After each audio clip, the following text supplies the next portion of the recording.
Are you sure? So be it.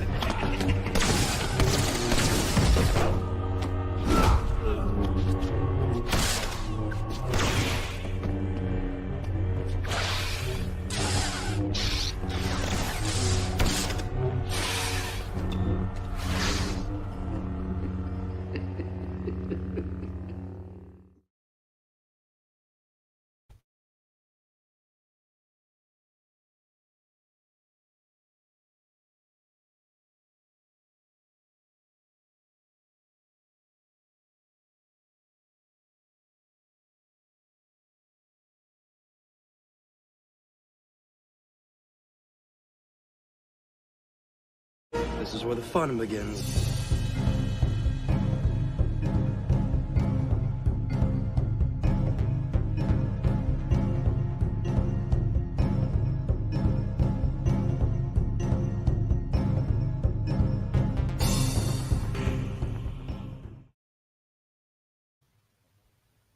Jedi is something that came a little later. When we started building Jedis, we had a lot of Jedis, and we needed more and more Jedis. As we were doing them toward the end, we ended up with a lot of Jedis that looked like people that worked at ILM, with these short little haircuts and looked like they stepped out from behind a computer. And so I was saying we have to get more exotic Jedis, and so we only have so much resources to do these things with, but I do have Twi'leks because we use them quite a bit in other areas in the Senate and as background action. So I have a sort of a wardrobe and a setup of certain kinds of characters. So it was a way of reinventing some of those characters.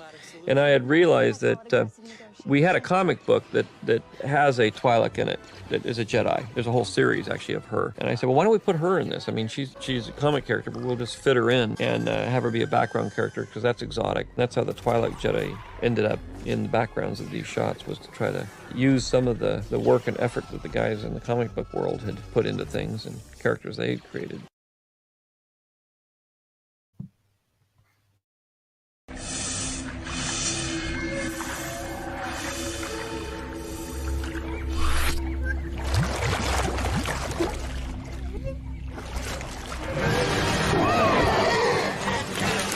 Did you miss me? Hey everyone, did you miss me? I sure in the hell missed every single one of you guys. I am so happy to have returned from vacation. If you guys watched the spacing this last Friday, I was definitely on the spacing for a little bit. So, when I commit, and if I absolutely can still be on a show I commit to, I will do it. Yeah. So I'm so happy. I feel so like, peaceful, rested, all of that. Even though we drove all the way to South Dakota and back, I feel so rested.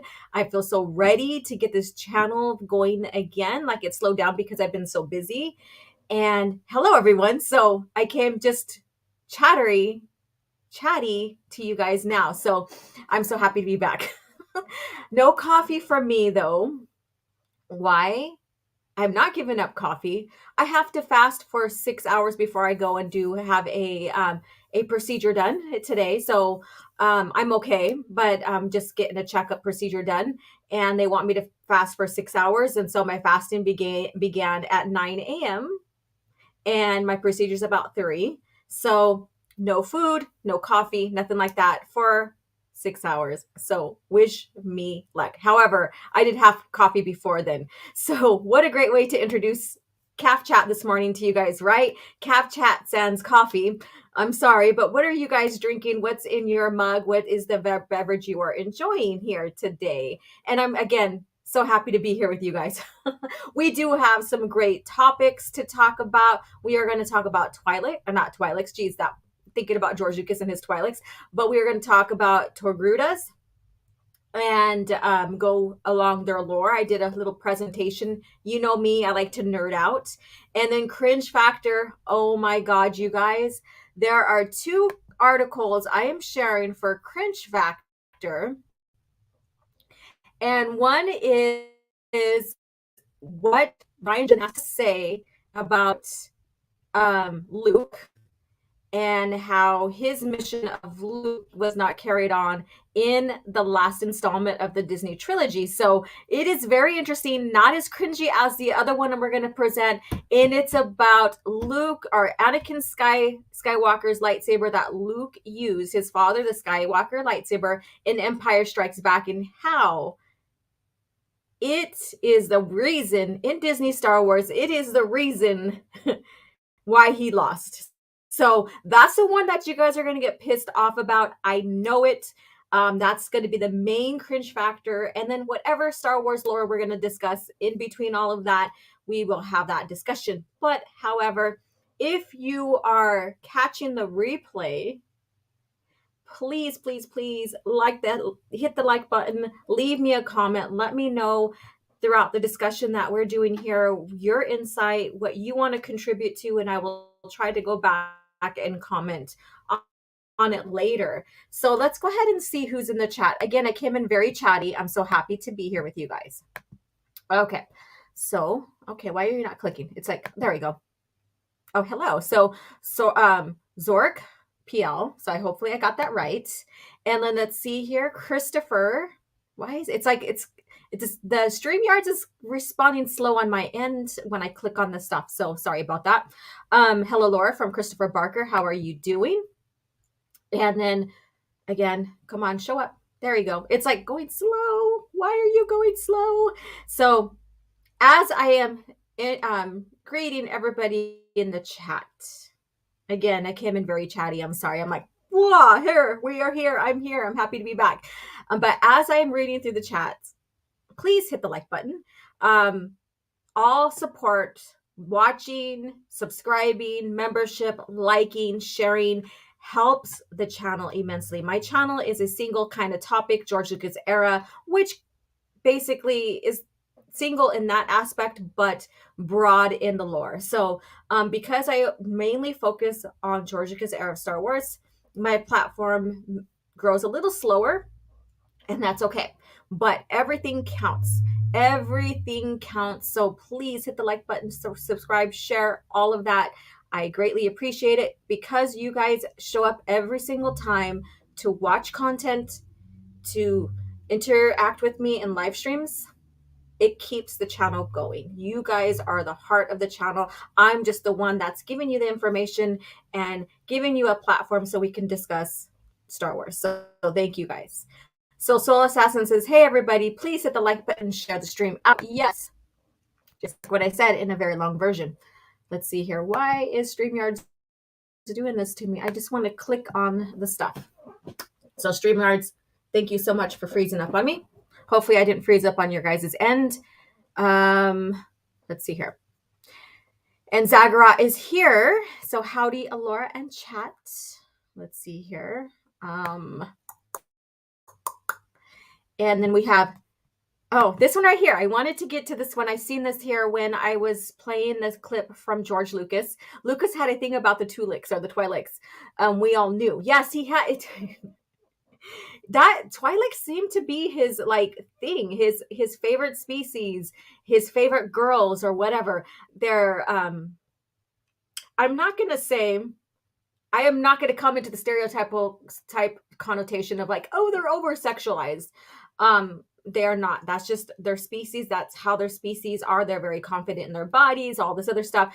And then they also could be very naive. So I will have to probably do a Twi'lek lore topic coming up soon, just like I'm going to do the Togruta here today. So hopefully you guys know a little bit about your Togrutas, have any questions, want to expand on that, because I'm giving you guys the very basics of the Togrutas.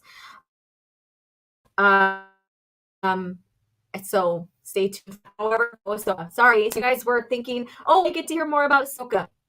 Piss on her. Piss on her. So anyways, she's not my favorite character whatsoever. Never has been, never will. So it's not just now because of Star Wars, Disney Star Wars. It's even been long before then. So I think she's a big mistake that George should not have never had her introduced as Anakin's Padawan. And Chief Eddie's here. Hello, hello. And hopefully I am not struggling a little bit. Let me see. Maybe it's I'm not connected phone. There we go. There we go. I just need to get my setup finished here so that I have a more professional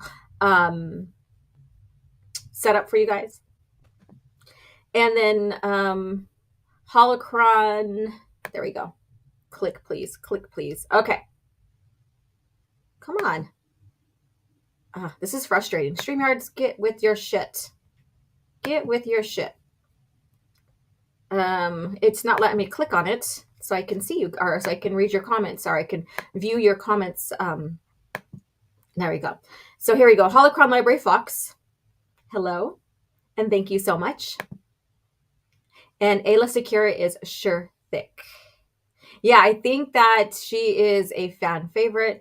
I love that George Lucas was like, oh, well, let's bring in another Twi'lek because I really like that species, you know. So like in general, that's basically what he's saying. And he's like, and there's a comic of a Jedi Twi'lek already that we have. So he didn't say, so note, and thank you so much for the Sentinel. I don't think he showed up yet. I didn't see him yet. But thank you for sharing that clip of George, and I took it and edited it with some of Ayla's scenes from the movies and the comics. But thank you to the Sentinel. But going back to what George said, he's like, yeah, well, we have a Jedi Twi'lek, and she has her own comic series. So he did not say, you know, the writers have, or the licensing has, or whatever. He said we have, meaning him and the company, meaning that it is one single lore. So, you know, words counts, actions counts when you hear someone speaking of how they're building their franchise and stuff. No, he did not, see it as a part of his tier for the movies because they're not movie content, right? He produces movie content, but it's still part of the lore. It's still part of the saga. So he did the world building. He used the EU for it, and it's a great thing. It's a great thing. Let's see. Christopher says, I got your baccalaureate on the coffee as I have coffee in front of me. Thank you so much again. So if you're tuning in, you know, I came in very overzealous, chatty to you guys, blah, blah, blah, blah, blah. But I'm happy to be back. As you can tell, I am well rested.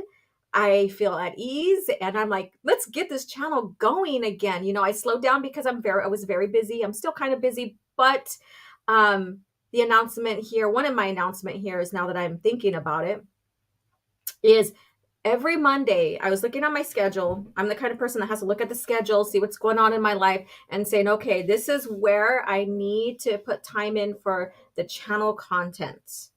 And so every Monday, I am going to do something for channel content here, whether it's an EU short, which I still got to do my manufacture the vehicle manufacturing. So, which this is one of the things that helps me. So I have to continue that series on the EU shorts. I owe you guys another installment, but also other content, like maybe a series on a species or whatever. So Monday will be the content creating and uploading for you guys. And then Thursdays will be my CAF chat. And then I will announce if I'm going to stream anytime live throughout the week, if I have time to engage with you guys. And talking EU, the interviews, they're not going away. I just have not scheduled anybody in yet because I've been so busy. So stay tuned for future Talking EU interviews. I love those. I love to sit down and have fun with a EU elitist. They're not really, I don't know. I say that, you know, well, someone who loves the EU, and talk about their favorite character, what got them into Star Wars, all of that, and present it to you guys because it shares that we all have love. We all see the EU in the same light, but then also differently.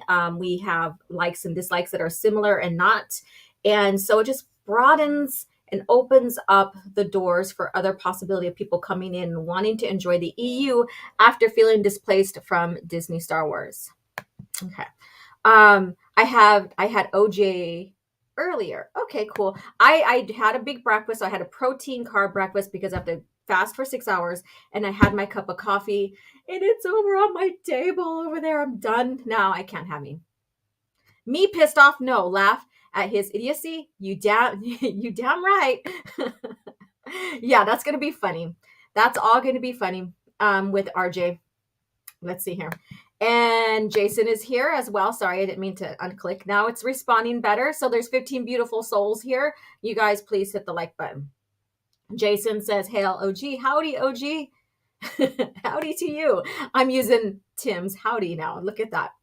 A native saying howdy. How does that work? In fact, you know, like you can go to stereotypical how, but women in my culture we do not say how. How is a Lakota word used by men for hello and, you know, greeting each other. So, you know, you have that stereotypical how. No, you know, so. And I'm going to have coffee later, Lucky. I am going to have me a big cup of coffee after my appointment. I might have another coffee chat after my appointment and just sit down and chat with you guys just for the shits and giggles of it. Holocrown says, about to head to the kitchen for my morning banana shake that I whip up myself. Oh, that sounds good. I love to do like the smoothie stuff. Sometimes like I need like the protein and all that other stuff. And sometimes I just don't feel like eating something solid. So a smoothie is perfect. Holocron Library says, that'll be my mug. Okay. Seems like Star Wars Theory is gonna start focusing on Lucas era now. OG. I've been following a little bit of that. I haven't watched his latest video that got Doomcock up in a tizzy, which is kind of funny, but I got to go back and watch that. So, all right, you guys, and good morning to you, Caffeinated Wolf. Sad thing is like this is CAF Chat sans CAF for me because I have a procedure I'm doing in 6 hours and I have to fast. So fun times. Hello. Okay, you guys are greeting each other. Beat that StreamYards into submission, Alora. Yes, it's working now. It's going a little smoother. Let me go ahead and bring up the slide that I prepared. Like I literally nerd out for you guys. Let me see, how do I want to do this? There we go. So I literally just like sat down, got into the Togruta lore, and like how teachers would want you to do like PowerPoint presentations sometimes, and all this, this is what I did for you guys. And I've done this before. So I guess you could say this is the nerd in me. I just want to present something that's visual to you guys instead of just discussing without any visuals, which I have done before, which you're fine too. But here you go. So here you go. So the Togrutas. So the only thing that is once I download the PowerPoint onto StreamYards, it takes away some of the characters in the slideshow and shifts them a little bit. So I had to redo them a couple of times before I put it on here. Like Togruta it's supposed to have a shadow line around it, but when I uploaded it, it's not there. So kind of crazy how that goes. So Jackson says, Ahsoka has quickly become a knife of jam over too much bread for the jar. She was never capable of being an end-all, be-all character. No, she wasn't. She was supposed to be another reason why Anakin kind of became disillusioned with being a Jedi and all that. So like she was supposed to be killed off, you know, putting more into the grievance of Anakin Skywalker, you know, like he lost his mom, his wife, his Padawan, you know, so he's going further to the dark side kind of deal. I kind of see that was kind of the focus for George Lucas. However, I still never agreed with giving Anakin a Padawan due to the fact that he was unstable himself. Why would you give a character? Why would you give someone who is unstable such as him? And this is where like I said, I don't know what George was thinking during this time, other than some of the thoughts that I shared with you that he may have been thinking. But with Anakin's emotional state and him being unstable and stuff, it was not a good choice. Not a good choice. So that's, you know, creators make good and bad choices. You know, and there's some things I disagree with George Lucas on. but there's nothing I can do about it, right? But I can still disagree and I can still discuss it with you guys, whether you agree with me or not. And that's the thing. So people who are telling you, oh, you cry too much, or why are you complaining, or, it's just Star Wars, it's not that deep. All the little added, like on cue verbation that these people who defend Disney, Star Wars use, like the rhetoric, that's what they will do, because they just want to watch with their brains off, basically. That's, or without thinking, and they don't want facts put in front of them. Like the saying is, facts don't care about your feelings. Yeah, so there you go.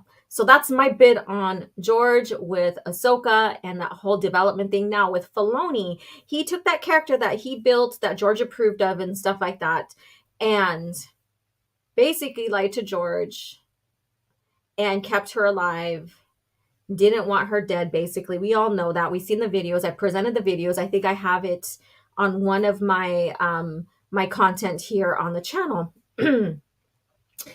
And so, but because of the sellout, the buyout, he was able to keep her alive. And now she is shoehorned in every bit of Star Wars here. And now she's being more significant than even Luke Skywalker. You know what's going on in Disney Star Wars, which is not Star Wars at all. That's why that's my stance. It's a name only. If you enjoy it, fine, enjoy it. But it's not what George intended, right? And yeah, he sold the business now. We all know that, but we also know how he feels about it. So, but with Filoni and Ahsoka, like, his intention was to cuck out Luke, and that's what's going on. Because the time frame where he's putting her in, where the Mandalorian timeline is, like, no, it's not a Mandalorian timeline. Let me just re-clarify that. But in the timeline in their Star Wars 9 ABY, this is where you need to see Luke coming up to the forefront on helping with the New Republic, and also helping with his family and with any other, clarifying any other threats that may still remain out there, because he is a Jedi, right? And then rebuilding the order. But that's not the case here. Because they're like, oh, well, Luke, that's too much. We want more women. We want more female leads. And that's what Filoni basically presented at the women's conference. He still feels the same way, or he feels the same way as the company he works for. And that's apparent. And so Ahsoka is a way for him to put her up front, because she's a female character, and dismiss Luke and any other character that does not have the right body parts. Yeah, so this is where we're at. And I predicted, and I'm going to finish up my Ahsoka rant here pretty soon, and we'll get into Togrutas. And I do have a super chat. I'll get to you. So we do, it's frustrating. I shouldn't be frustrated, because I don't care for Disney Star Wars, right? I don't care for it. But at the same time, they're using these characters and they're using their storyline. They're reinventing the lore. So when you watch George's 6 movies, you see them very differently. And we'll get more into this discussion as we get into this cringe factor, because this cringe factor, the main article cringe factor that I'm going to share, is going to really put to light. If you haven't caught on to my previous discussions about this, even on the spacing, so I've discussed it here and I've discussed it on the spacing with my homies, maybe this will hit the nail on the head harder for you guys to realize what's going on and how they are rebooting, remaking without having to touch the movies. And with Filoni and his stance on wanting more female leads, this is a great opportunity for him to shove his character into everything. So with that being said, I'm going to finish up reading up these chats, and we'll get into the Togruta lore. Sans without Ahsoka. because she is not the one that brought about the Togruta. The Togruta came about way before she did. So that species is just the inspiration of her character. So with that being said, let me go ahead and get back to this. So here we go. Hello, Star Wars Squawks Box here. Hello, how are you doing? And then you're roboting a bit for short intervals. Yeah, I seen that, and I'm so sorry. Togruta should be genocided. Oh my god. And I think maybe after we go through all of this, you might feel the same way, Tuscan Bomb. So we'll see, because yeah, it's their character, their species is crazy. So Abunas at $10 super chat. Thank you so much. Thank you. Popping in to let you know I'll be listening in and out as I'm working at work. I already know you're going to scorch the earth with Ahsoka and everything else. As a dirty Andor Rogue One lover, I endorse the show. Man, I'm sorry. You know, some people do have bad taste, and Abunas, he has bad taste when it comes to Star Wars. I'm sorry. Actually, I'm not sorry. You know, I feel so sorry for you, dude. I do. I mean, you surely do need a palate cleanse. Thank you for the super chat. Oh my god. Okay, Jackson is here. Is Tuscan Bob a Togruta slaver? We'll find out. We will find out. They're worth 0, Jackson. 0. Look at that. Yep, I guess so. But we'll get more into that here soon. Yeah, so I'm glad that I'm not roboting anymore, and hopefully that doesn't happen again. I'm the only one home. Again, like I said, I got home from my vacation, and I'm looking at my art studio, which is also my my studio for CAF Chat, or for my channel and stuff like that. And I do need to rearrange some more. And I do need, and with that, set up a specific area to run my Ethernet cable and all of that, and get my professional stuff plugged in and have it set there so that I don't have to worry about anything. So that's coming. That's coming, you guys. Is a more professional setting for CAF Chat for basically my channel. And thank you guys for the continued support. Okay, let's see here. What's that Star Wars book you had held up in and this, is it on species? No, it's not. Let me see. I'll go ahead and show it to you. When I was discussing wrong one. When I was discussing about having to finish up the major manufacturer EU shorts, this is one of the resources I use. It's good to collect all of these here if you're going to collect your pre-Disney Star Wars content, because it expands more on everything, like the vehicles and stuff here in Star Wars. So I highly recommend this as well. So I have a whole collection of books right here that I've been using to research here. So with Togrutas, and I will get to your guys' chat here pretty soon. And Caffeinated Wolf says Theory is a good guy and mega fan, but I disagree with his stance on Filoni. I still can't discredit his knowledge, though. Yeah, he has a crazy, awful stance on that, and yeah, he is a whole total simp for Anakin Skywalker too. So. Oh my god. And then Star Wars theory is also shoving his nose up Filoni's ass. Yes, I agree. But anyways, we're not here to discuss that. So Togrutas here. This is what. So what do you guys know about Togrutas? Do you have a favorite character? I mean, they're hardly seen in the universe. So, you know, even if you are an avid EU person, you may not know so many. I didn't round up a list of all the Togrutas that are known throughout the galaxy, which is not that many. I should have done that, but I was tired. I had the list in front of me, like when on the screen, and I just didn't do it. So if you have a favorite one, and if I hear Ahsoka, you're going to be banned. No, I'm joking. But anyways. Jeez. And then I have another super chat here, $10. Thank you so much, Curtis, for the $10 super chat. Oh my God, I really need some water. Oh my God. And hello to everybody who's joining in. So who is your favorite Togruta? Or do you have one? Or what do you know about the species? So go ahead and start saying in the comments section there. So this is, like I said, I nerded out and I put up this information for you guys. So this Shilly, I don't know how it is excuse me, pronounced, but this is their home planet. The climate basically is similar to the Earth. And if you have a Star Wars Atlas, the coordinates is L8 and it's in the expansion region. So it's close to the core.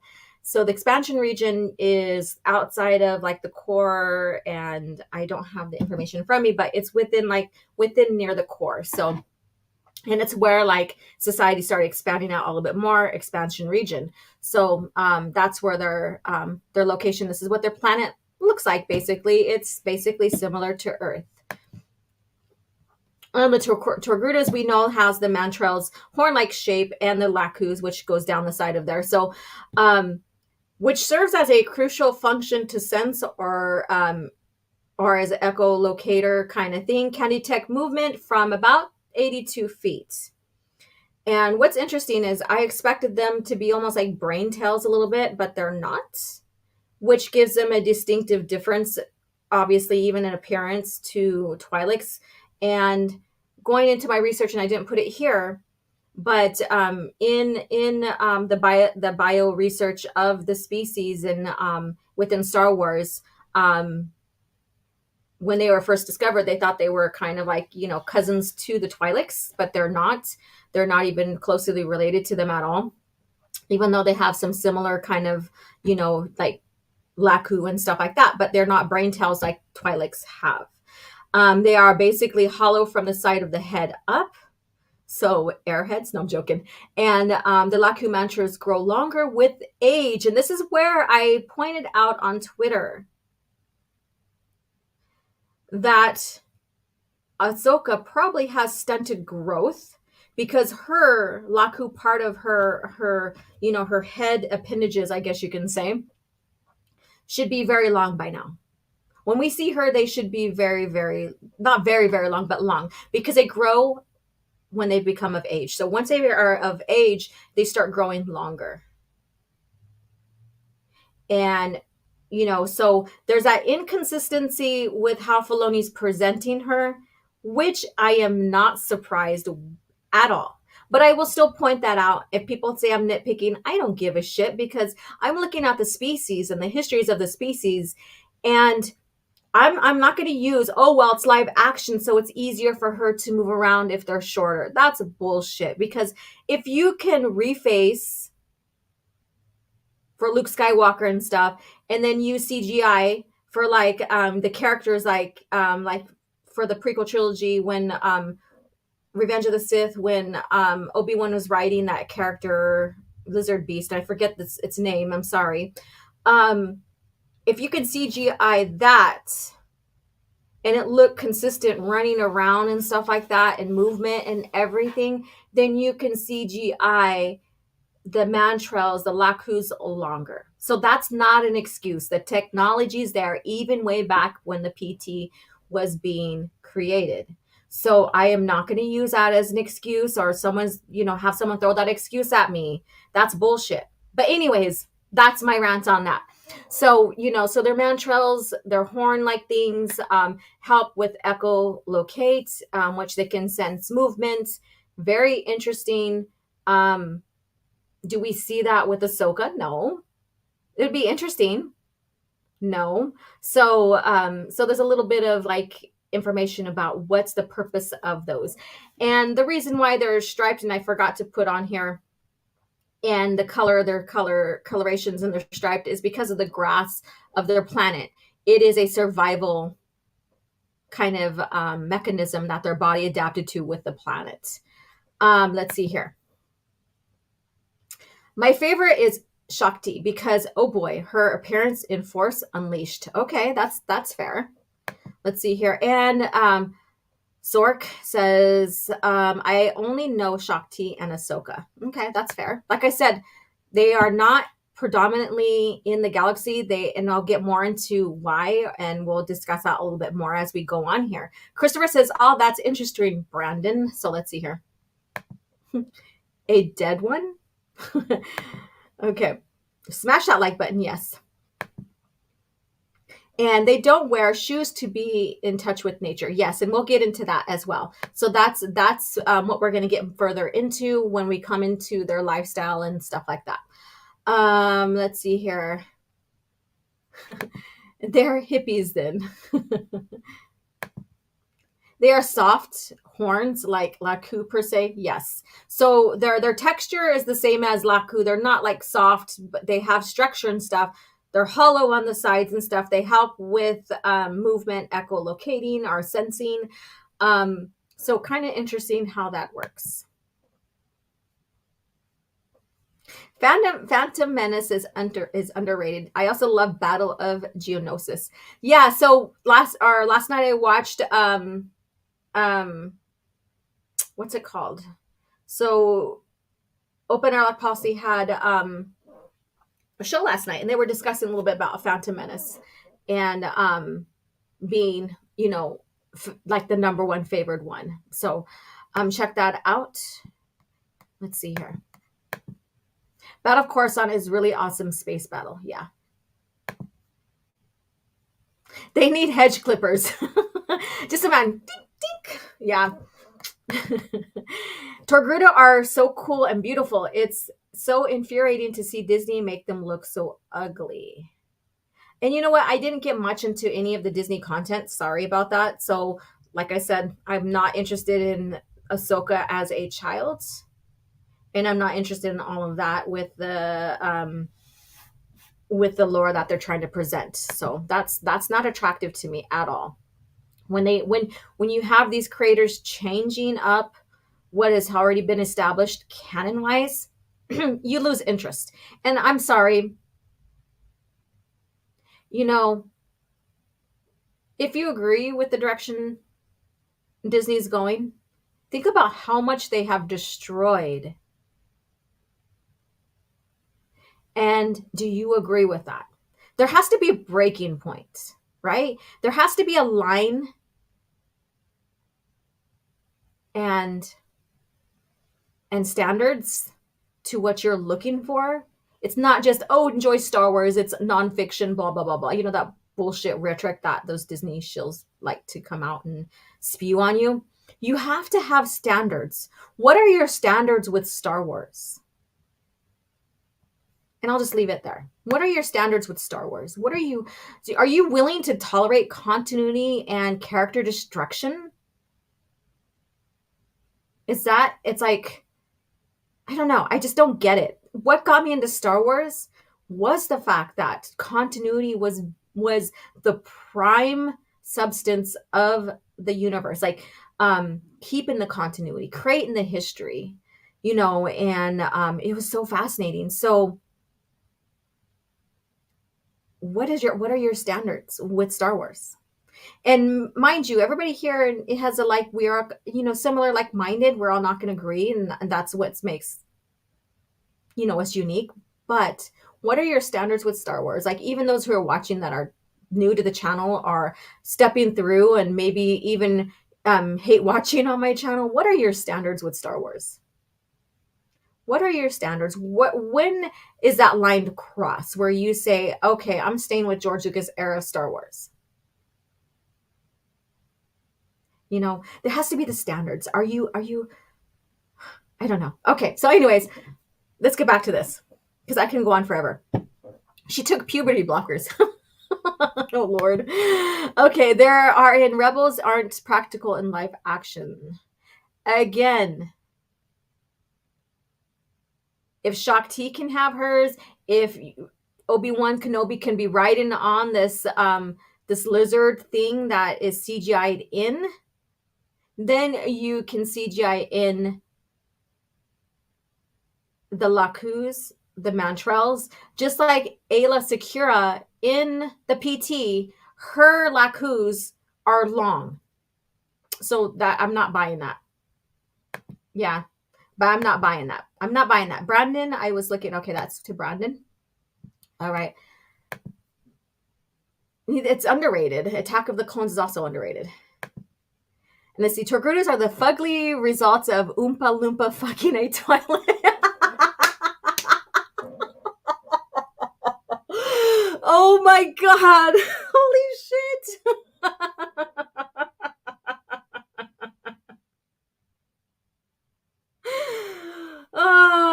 And our lovely Tuscan Bob has spoken.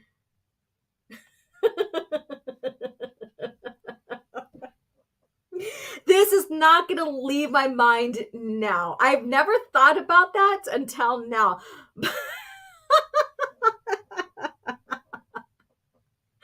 Holy shit, I'm going to cry. Oh my god. Gotta breathe. Okay, so let's get back into the lore here. Let's get back into the subject here. Holy shit. That's funny. All right, so their lifespans. Their lifespan's about like almost the same as human, average 94 years. The feature skin colors, orange is common. Orange is with red is even in there, and I didn't put that on there. White, yellow, green, blue, and purple. So the Mantrals and Laku height, they have Mantras and Laku, which we just got done talking about, and their height averages from 4 feet 11 to 6 foot. So they're very common with human species when it comes to features, other than, their Mantrals and Laku. And the skin color, of course, but like the features are like almost humanoid. And so very similar to that, even in lifespan and years. I forgot to see if they are really compatible with humans.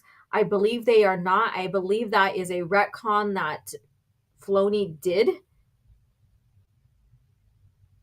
for the sake of having that bastard child named Jason from that Hera character, and Kanan Jarrus, or whatever his name is. Yeah. So I think that they're not compatible with humans whatsoever. So that was a Filoni retcon.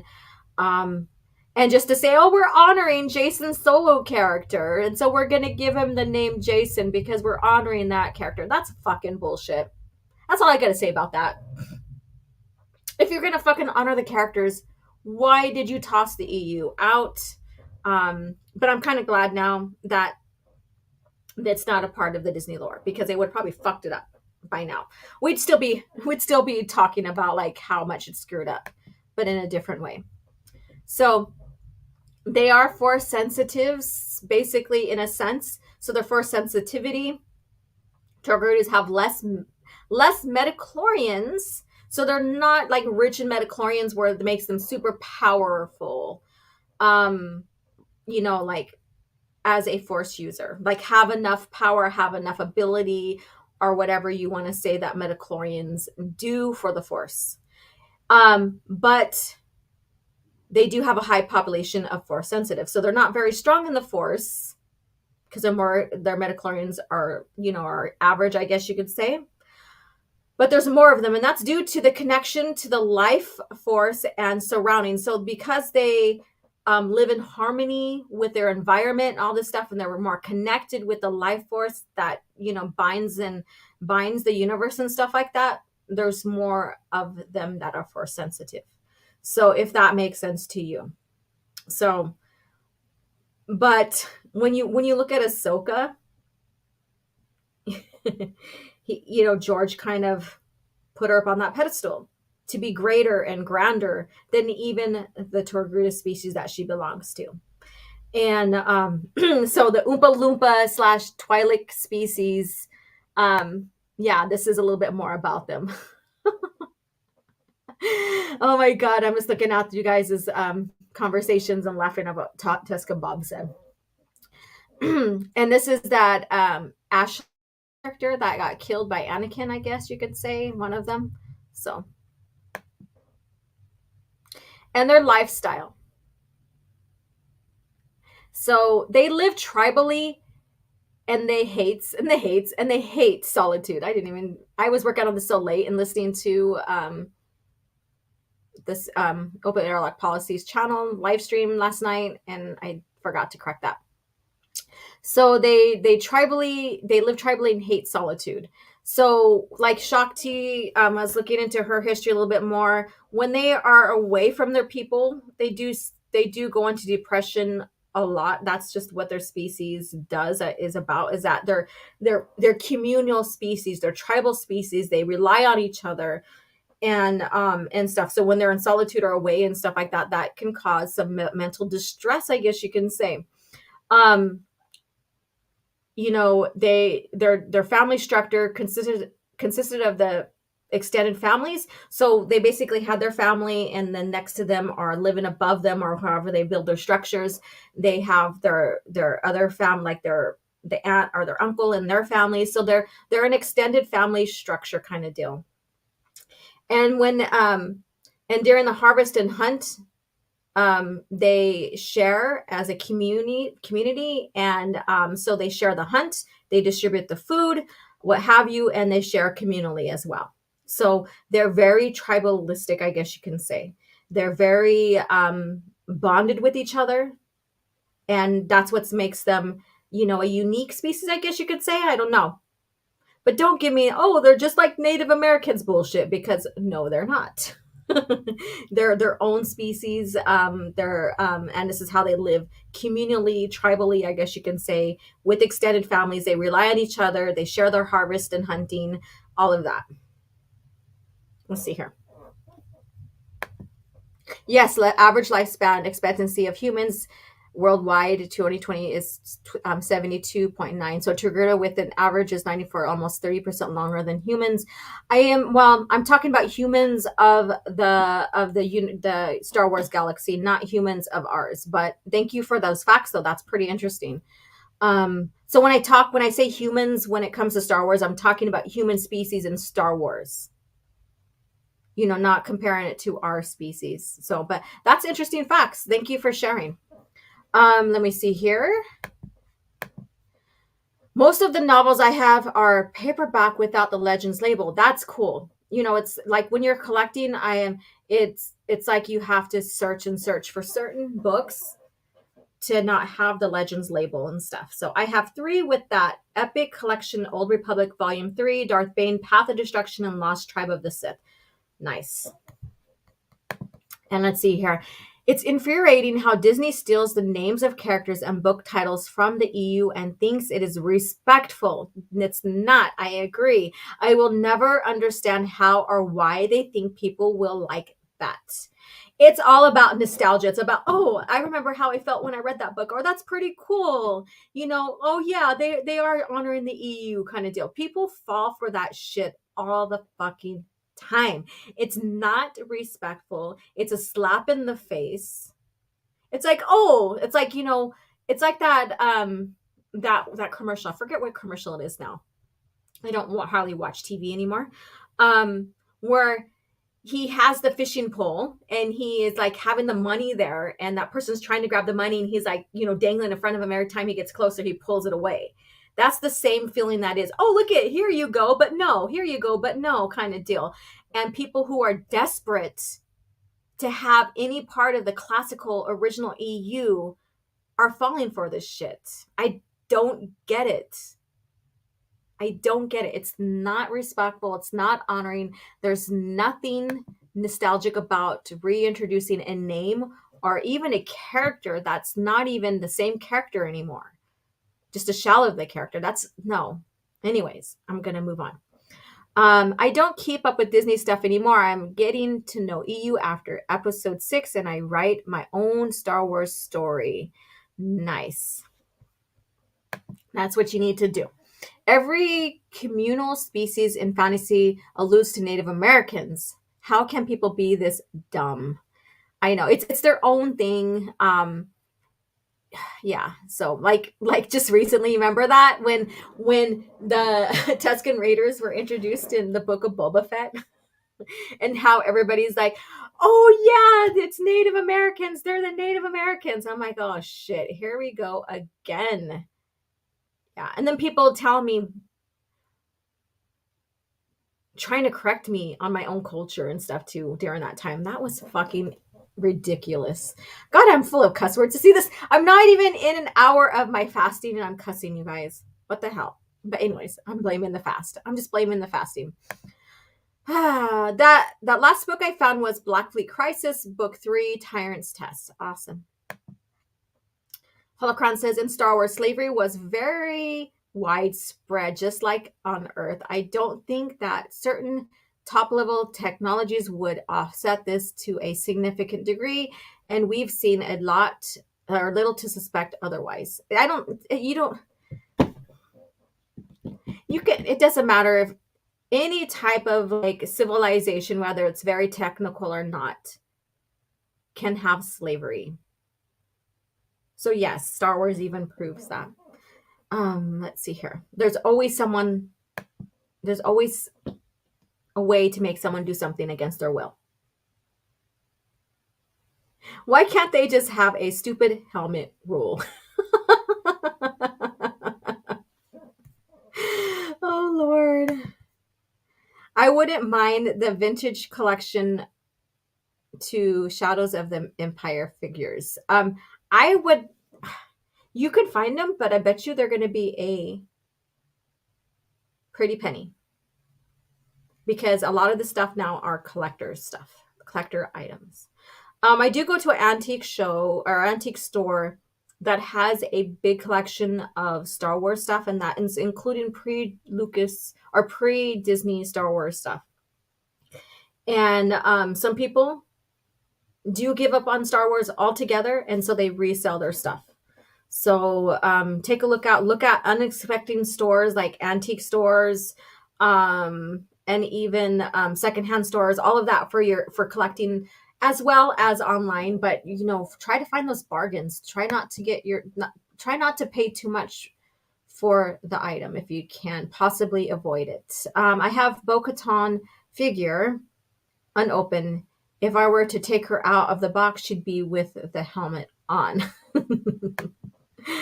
I'm sorry you have Bo-Katan. I really don't consider her original George Lucas stuff, but that's just me. Anything with TCW Filoni, I don't really care for, and I don't consider. So, but that's just how I look at that. But more power to you. That's all I'm going to say. The Anonymous Gamer, hello.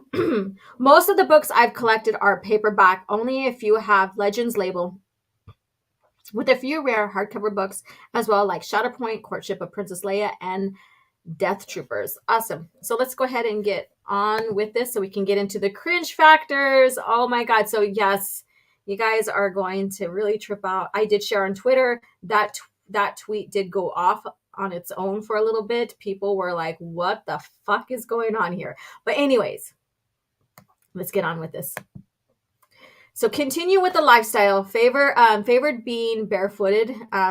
This was shifted a little bit over that white thing. That's why that's black there. So you could see it. I should have just left it alone altogether. But anyways, to better connect with the surroundings. Wore teeth from the akul that they hunted. It's like a tiger, bear looking type predator species on their planet.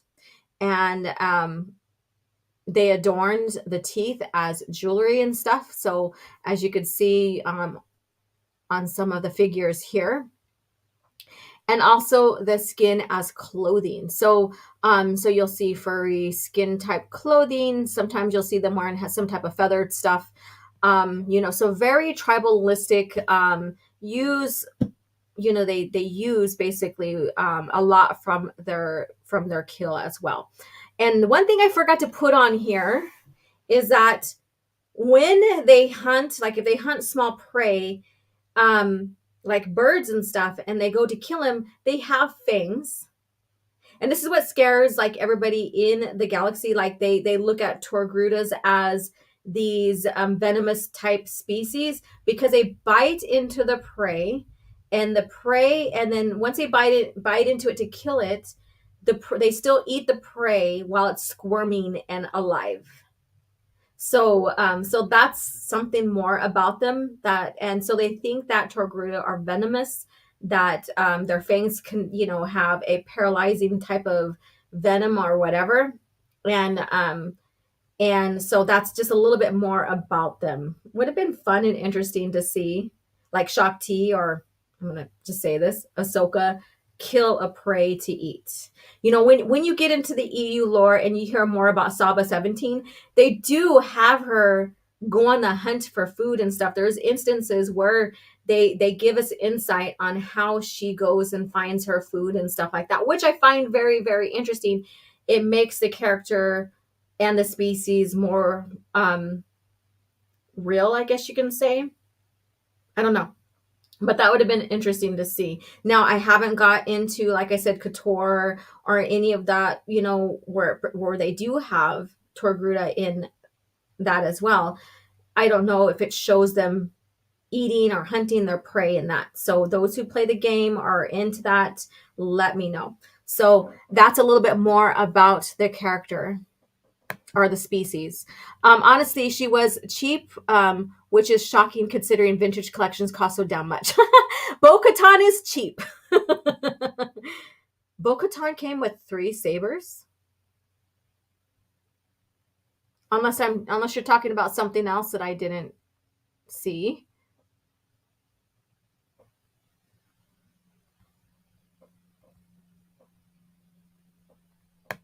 Let's see here. Okay, so how? So are you asking me a question, or are you saying how as in hello? Oh my god. If I saw a Bastilla figure, I snatched that in a heartbeat. Oh, I agree. Oh, okay. Riva figure allure. Okay. See, I missed that on there. That's why I was confused, because you talked about Bo-Katan and then you're like 3 sabers, and I'm like, what? But yeah. Ahsoka always wore boots, didn't she? Yes. But we did see Shakti too at one point. She did have some, you know, shoes on of some sorts as well. But traditionally, they like to stay barefooted.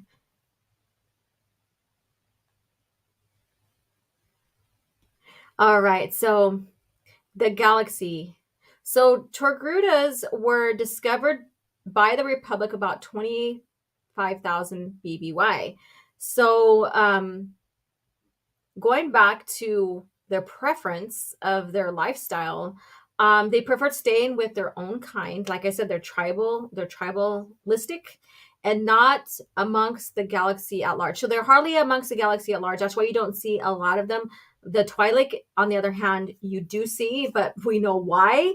It's George Lucas, and but they were common as a Jedi, but they were the minority of the Jedi. So they were far and then few in between, more so than what you see Yoda species, but less than any other species. So because they thrive living in a tribal community and stuff like that. And yeah, so that's a little bit about the Togruta here. I just wanted to talk about the species because we have the Ahsoka show coming up, and I wanted to bring this at front and center to you guys to show like what the species are really about. I did not research to see what retcons Filoni and Disney has done to the species as of yet. I'm sure there are retcons already, but retcons, by what I mean by that is that they changed it for their lore, Disney lore. However, what I'm presenting here is the true canon. So don't get that confused. So retcons, I mean change to fit their lore. However, this is the true canon of the species here. Yeah. Let's see here. Okay, so Shakti was barefoot in the 2003 series. I have to go back and watch that again. I haven't, and I know I promised that we were going to have watch party on that, and I still plan on doing that. So I want to make it effective so that I don't get it, so we can watch together without being kicked off. So it might not even be live stream. It might. So we'll see how that's going to go. Okay, let's see here. I wonder if let me go ahead and type it here. This is how it is traditionally written. But I wonder if how we got howdy. I don't know. Very interesting to think about that. Yeah. I saw Scout Trooper with speeder bike. They wanted over $30 for it. I said, fuck that. I ain't paying that. Drop the price by 10. Yeah, and if you can negotiate, I would say negotiate. So any other questions you may have about Togrutas or comments, please share them now. We are going to start getting into the cringe factor, but I'm going to play that video about the Twilight one more time. I think it's very interesting how much that's a preferred species of George Lucas. I think he's very proud of creating such a unique species. So here we go. Jedi is something that came a little later. When we started building Jedis, we had a lot of Jedis, and we needed more and more Jedis. As we were doing them toward the end, we ended up with a lot of Jedis that looked like people that worked at ILM, with these short little haircuts and looked like they stepped out from behind a computer. And so I was saying we have to get more exotic Jedis, and so we only have so much resources to do these things with, but I do have Twi'leks because we use them quite a bit in other areas in the Senate and as background action. So I have a sort of a wardrobe and a setup of certain kinds of characters. So it was a way of reinventing some of those characters. And I had realized that we had a comic book that has a Twi'lek in it that is a Jedi. There's a whole series actually of her. And I said, well, why don't we put her in this? I mean, she's a comic character, but we'll just fit her in and have her be a background character because that's exotic. That's how the Twi'lek Jedi ended up in the backgrounds of these shots, was to try to use some of the work and effort that the guys in the comic book world had put into things and characters they had created. And there you go. And Soul Assassin, you're right. Even the company has made statements that he read the comics a lot. And there's even pictures of him picking up Star Wars comics, at comic shops and stuff like that. So the busy man could not read the EU, which is fine, like all the EU, like the novels and stuff. But, comics are easier to get into, and also gives you visuals. And I think comics was another way of him keeping track of making sure, too, that the species that he created and he approved of and stuff are being consistent as well. So, but that's just my theory on that. So let's go ahead. We're coming up on the top of the hour, which means cringe factor, you guys. I wish I had my coffee. Those who are tuning in, please hit the like button. If you're catching the replay, please let me know you are here visiting. And feel free to get engaged, engage with the conversation here by leaving your comments in the comment section below. Yeah. So let's see here. Let me take this off here. Oh, I'm still small. Hello. I remember an interview that said Lucas did read. Oh, wait, I read that already. It's like moving slow. And Matt G is here. Yeah, so let's go ahead and I'm going to start pulling up the information here. I thought I had it shared already, but I forgot to pull this up because I was enjoying my coffee before. So we'll get into the cringe factor. And the first article will be RJ, Rian Johnson. The main one will be about what's going on with Luke Skywalker and how they are changing how you perceive, watch, or view Empire Strikes Back. So I'm going to give you guys a warning. This is probably going to piss you off. It's going to be probably more than just cringe. Yeah. So let's go ahead and get into that. So uncivilized.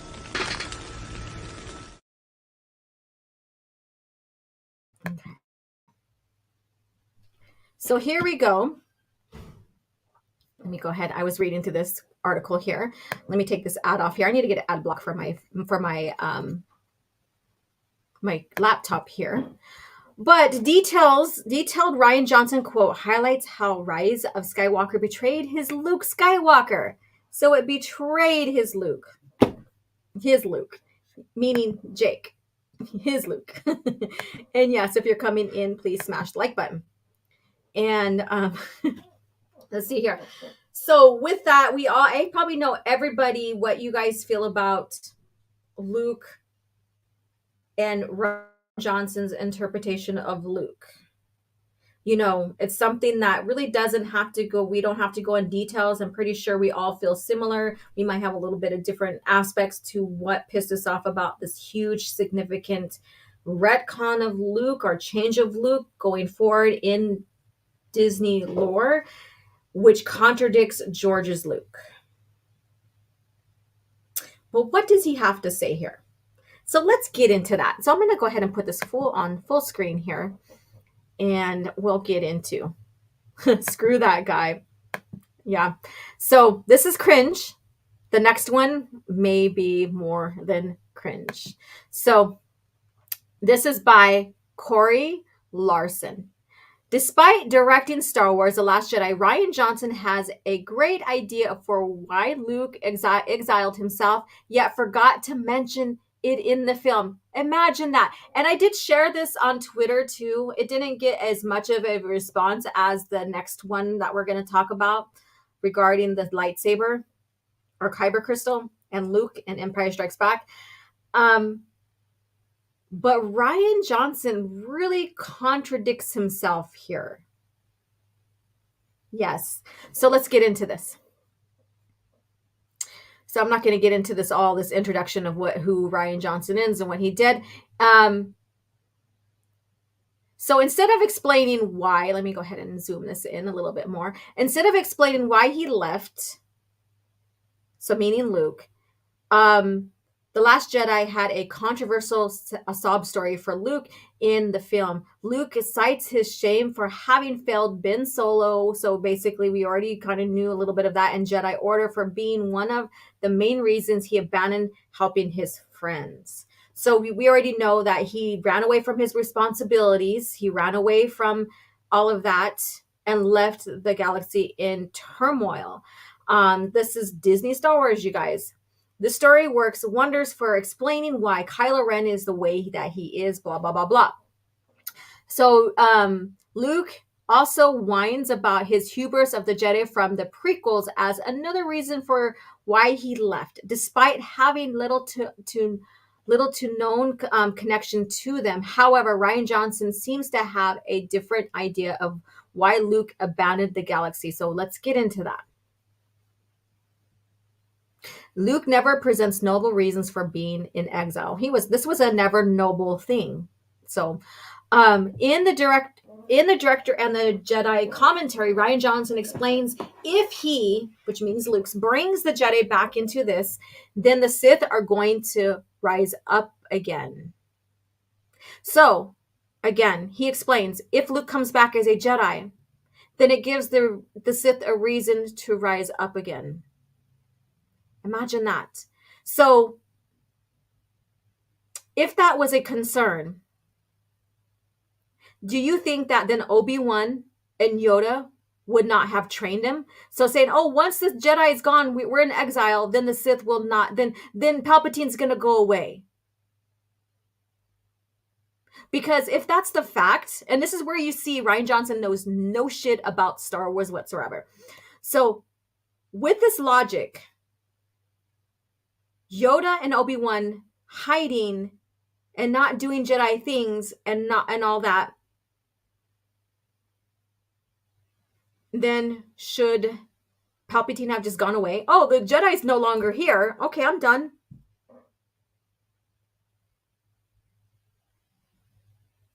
You know, and then considering that they had Ezra and Kanan or whatever their names are, do you think that's the reason why Palpatine stayed? Oh, well, you know, there's a hint, you know, we have these Jedi that are still existing, so I'm going to stay here. So what the hell is it? This guy does not even understand, and balance is not the same or equal Jedi and Sith either.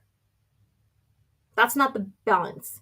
This is where he totally just like ignored the world building of Star Wars when it comes to the Jedi, Sith, and balance and the intentions of George Lucas. So when people say that Rian Johnson has really honored George Lucas with Luke, hell no.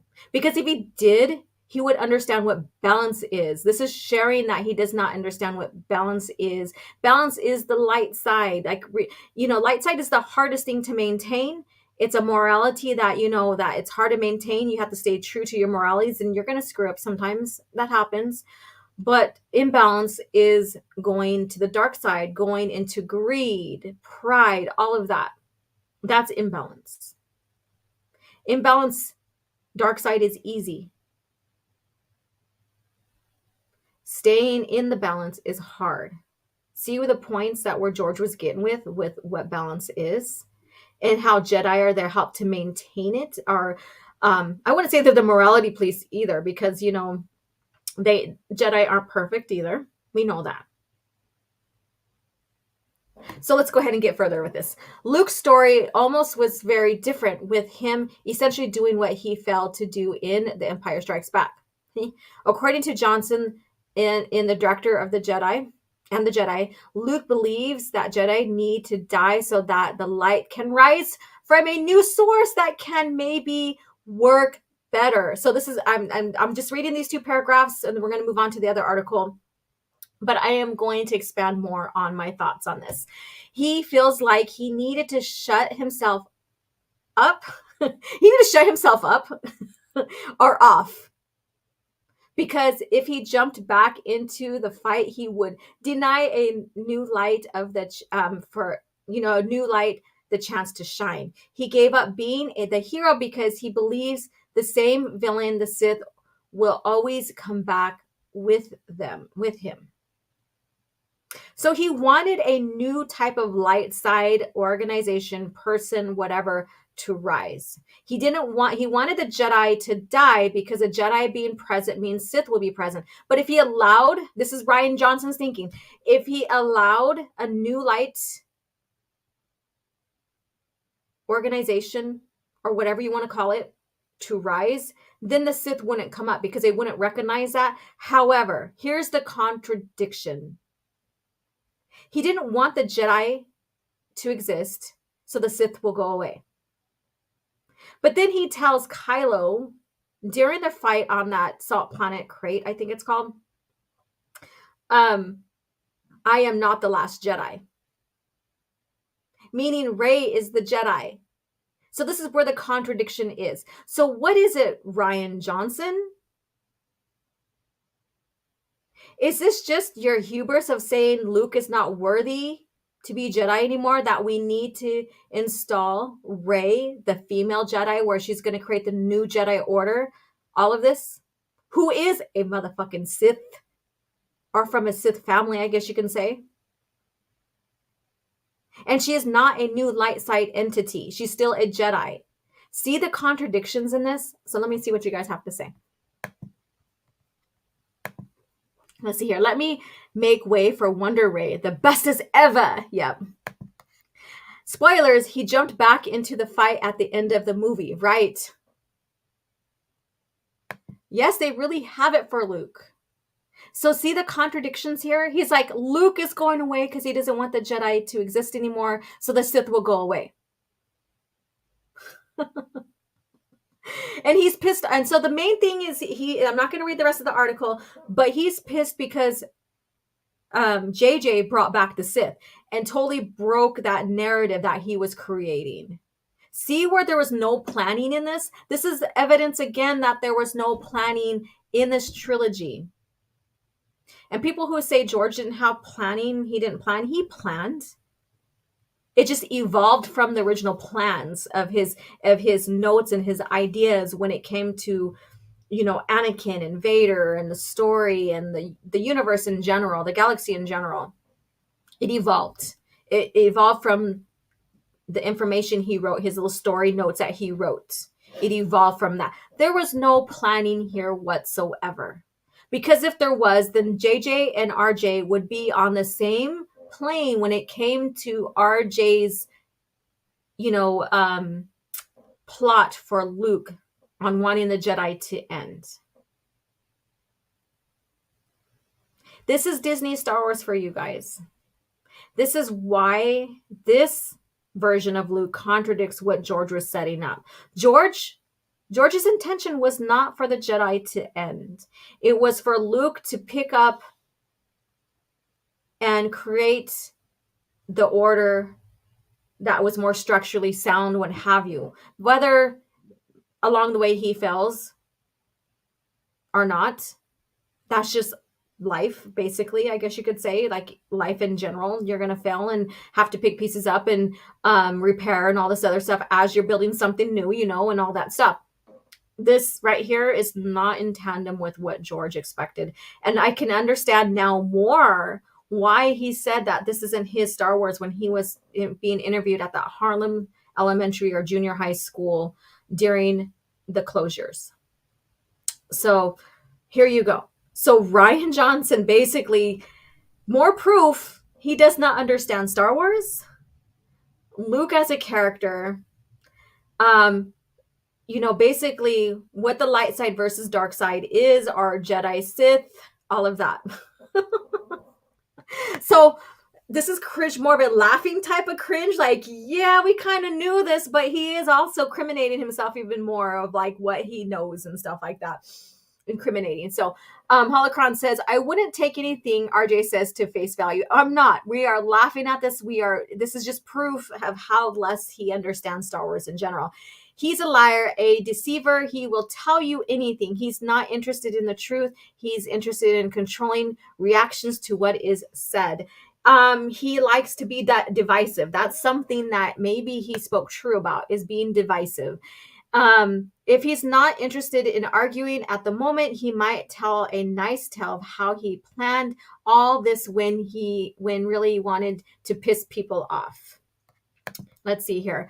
What if JJ did the whole sequel trilogy? We'd be having a different conversation. I bet it's like to switch it. What if RJ had the first and last of this trilogy movies for and then JJ had the middle? The discussion's always going to be different, right? And with the direction JJ has gone with like Star Trek and stuff like that, I'm pretty sure the conversation would be similar in the fact of people not liking the direction and all this other stuff. So yeah. Well, Christopher, the shit might have been quite as toxic. Yeah, but it still had been shit. Yeah, so. Hey there, Melissa Lord, another channel member, same as Tuscan Bob. Thank you so much for popping in. You just came in on the right time. We are now in Cringe Factor.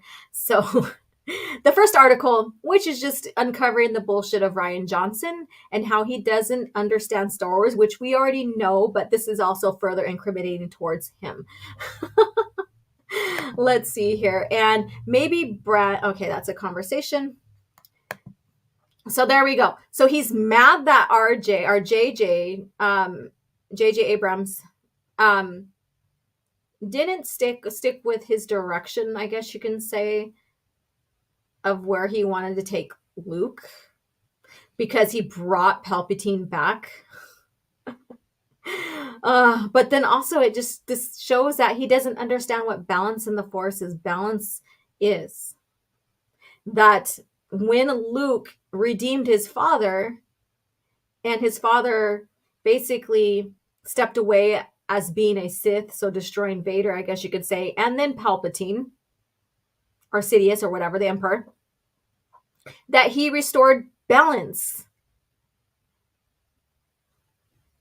Just like the prophecy says, like this, destroying the Sith to bring back balance.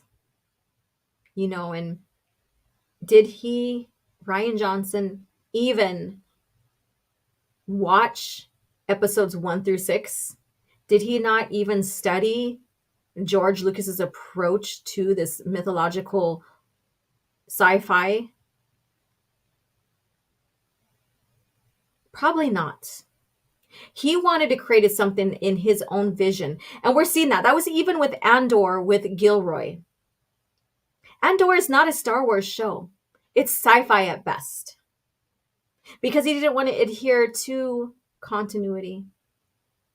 And you can see, it doesn't even, like, you know, the quote, oh, it doesn't feel like Star Wars. Well, yeah, it doesn't feel like Star Wars. Not whatsoever. So there we go. I think Rey has potential. It's just untapped. Her need for family in The Force Awakens, I didn't mind. Potential? She was turned into a Mary Sue. Hey, my not wasn't written out. I was sure I put it in there. Let's see here. Also, what is great is Jedi had high expectations for Anakin, but zero for Luke, and he saved the galaxy, rebuild the order better. Yeah. Thank you so much.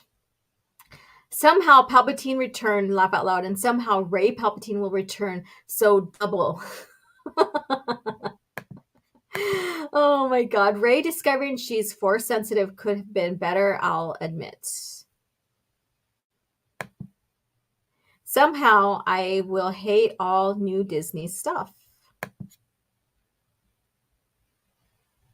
Grogu will save the Jedi. That's bullshit right there, dude. All right. So what are you guys' thoughts about this one right here? This is more of a laughable type cringe, like, ew, he's just incriminating himself even more on not understanding Star Wars and George's approach. But it's also laughable because it just further shows how disorganized the Disney trilogy is, and how there was no structure, even with the planning for Luke Skywalker in general, or Jake Skywalker. Rey was a good character for 20 minutes. Then Finn showed up and instantly proved she's a Mary Sue. Yeah. There was that nuance, just like with Kylo Ren. You know, in the beginning, you know, many people said he was hopeful. And then he turned into this insufferable little wannabe teenage tantrum jerk. So they could have done better with a lot of these, and there was no structure. No structure whatsoever. But here we are. Here we are. Here we are. So let's go ahead and now segue to the next article here. So I'll give you guys a chance to grab any type of beverages that you need, because this is going to be in Soul Assassin. I see you laughing at me. If I had my screen up, I'd be flipping you off right now, but just imagine me flipping you off right now. So go ahead and go grab any type of beverages, mind you, any type of snacks or whatever, because we're going to get into how Disney Star Wars is changing Empire Strikes Back on why or how or the reason Luke lost to Vader in Empire Strikes Back. Now, like I said, this tweet did take off some bit when I shared it on Twitter. So I don't think this is going to make you guys laugh. It's going to probably go into the more of the negative part of the emotions of like, what the fuck kind of cringe. So go grab your drinks. I'm going to go ahead and play a commercial here to segue. So what should I do? What should I do? Let's do Vector Prime. I had fought the worst of all wars and witnessed the redemption of evil. I have seen balance restored to the Force. But order can turn to chaos, as it did when I was born. Now, with my loved ones and my loyal allies, I face a new challenge unlike any before. And I'm not sure this time we can win. Star Wars Vector Prime by R.A. Salvatore, the first novel of the new Jedi Order.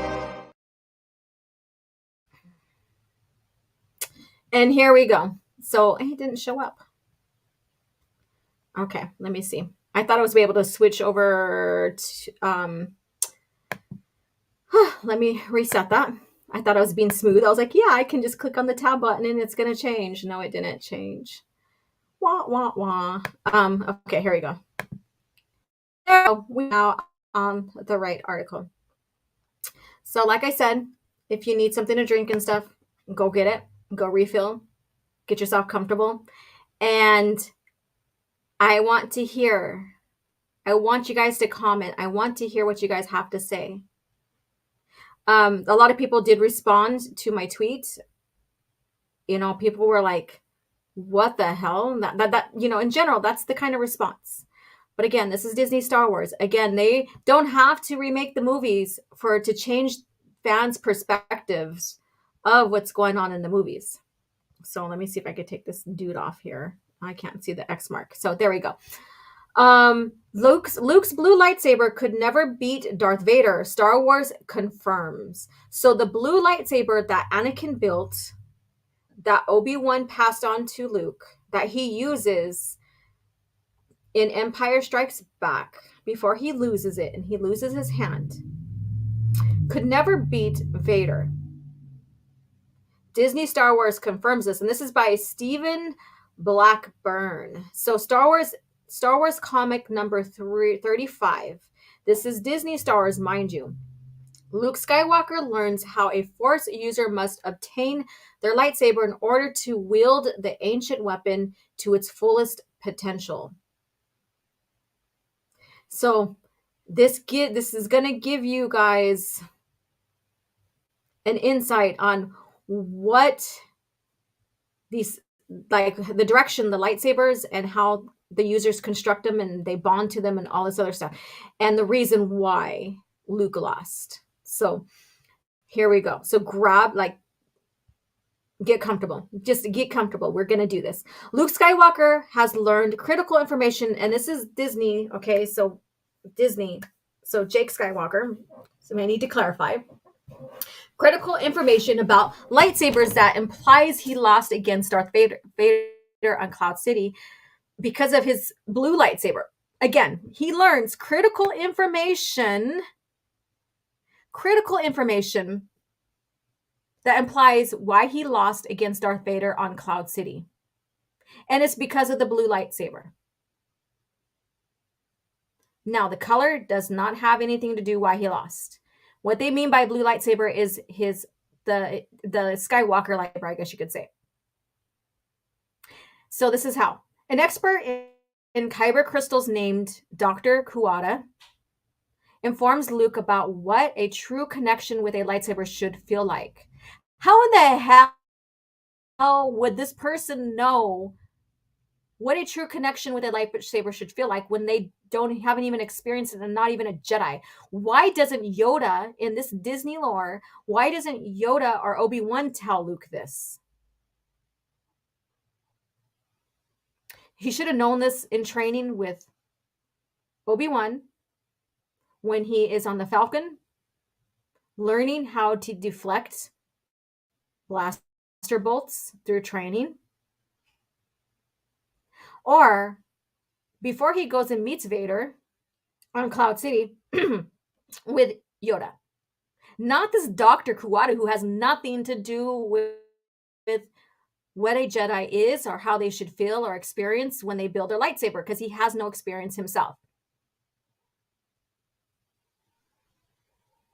So unfortunately, both of Luke's lightsaber, including his father's and that yellow one, which I did a video about that because I disagree that he should have had another lightsaber in between losing his father's lightsaber and building his own. So there's a video on that on my channel. I will share that to Twitter as well. One he found at the Jedi outpost don't meet these requirements. Now, why don't they meet these requirements?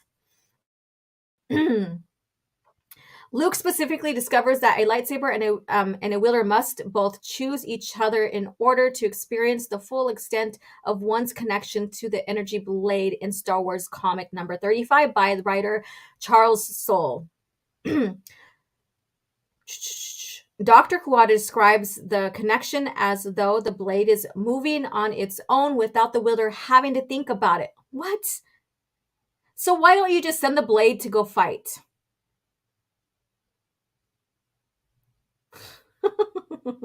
But Luke's blue lightsaber, or the Skywalker lightsaber, or Anakin's lightsaber, or whatever, was given to him as a gift by Obi-Wan. And he stumbled across his yellow. So again, if Obi-Wan should know this. He should have told Luke in A New Hope, here's your father's lightsaber. However, you're not bonded with it, so you can't use it. Plain and simple. Plain and simple. See how this is so disconnect with the movies and with the lore? And he stumbles across the yellow lightsaber he uses in between Empire and Return of the Jedi on Tempest at an ancient Jedi outpost. And you know what? Okay, never mind. I'm not going to go there because that was wrong. Dating back to the High Republic era. So Luke couldn't have experienced this without experiences with other lightsabers. So there you go, you guys. So Yoda and Obi-Wan appointed to that's within the movie timeline. Yoda and Obi-Wan has failed Luke Skywalker by not telling him exactly what lightsabers mean to a Jedi and how they have to bond with them to use them at their full potential. However, when you see Han save Luke on Hoth and ignites the lightsaber, turns it on, and cuts open the beast, basically, so that he could save Luke and keep him warm and what have you. The Tauntaun, there you go. The Tauntaun. Do you got to tell me that there was a bond there? Because, I mean, in order to use a lightsaber, according to Charles Soule and Disney now, you have to have a full bond with it to order to use it at its full potential. So maybe Han wasn't using it at its full potential. He's just using it as a tool. I don't know. This is confusing. So then, what does this mean for the Darksaber in the Star Wars lore now? Because now, does that mean that Din Djarin didn't really fully bond with it? So then that's why it was so fucking heavy for him and he couldn't use it. However, that Moff Gideon dude bonded with it. That's why he can use it so effectively. Is this just like a random connection of the lightsaber just choosing who could use them or not? So because of this alludes to why Luke lost to Vader in Empire Strikes Back. Because the lightsaber did not choose Luke. That's it. That's all. Not that, Yoda says you're not prepared, you're not ready. Your training isn't finished. Not because of that. You would think that he would say, oh, well, the lightsaber didn't bond with you, so don't go because it's not going to be effective. No. This contradicts the movies like fuck. I'm sorry. Like hell. Whatever. It contradicts it. But guess what? It doesn't contradict the Disney trilogy. It calls to Rey. It says, you literally have that saber call to her. It's choosing her. Imagine that. It's choosing Rey. And she uses it. And she defeats Kylo a few times throughout, more than a few times maybe, I don't know, in the Disney trilogy. See where this is going? See how they're making Luke less significant and it's contradicting George's movies. However, it is favoring the Disney trilogy. See where this is going? How off this is? And how they continue to bastardize Luke in the lore. Not only now he wants the Jedi to end, and that's where his character is going. Now you know why he wants him to end. Because, like, motherfucker, this, like, my own father's lightsaber didn't want me. Right? Breathe, Laura, breathe. But anyways, I mean, this is Disney lore, so I don't know why I'm getting so upset, but it's just revealing that the reason why I'm upset, I know why. The reason I am upset is that this is changing how people are perceiving, looking at the lore wrapped around the movies. What George gave us, the foundation.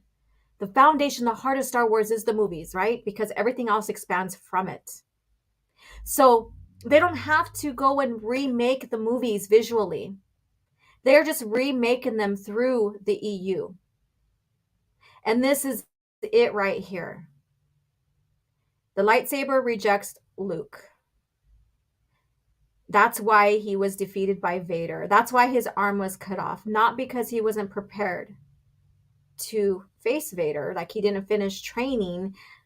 It was because of the lightsaber. And then it also bastardizes Yoda and Obi-Wan's training and makes them worse. I mean, mind you, George, made them share half-truths to Luke in order to quote unquote protect him because he wasn't ready for the truth of who Vader is to him.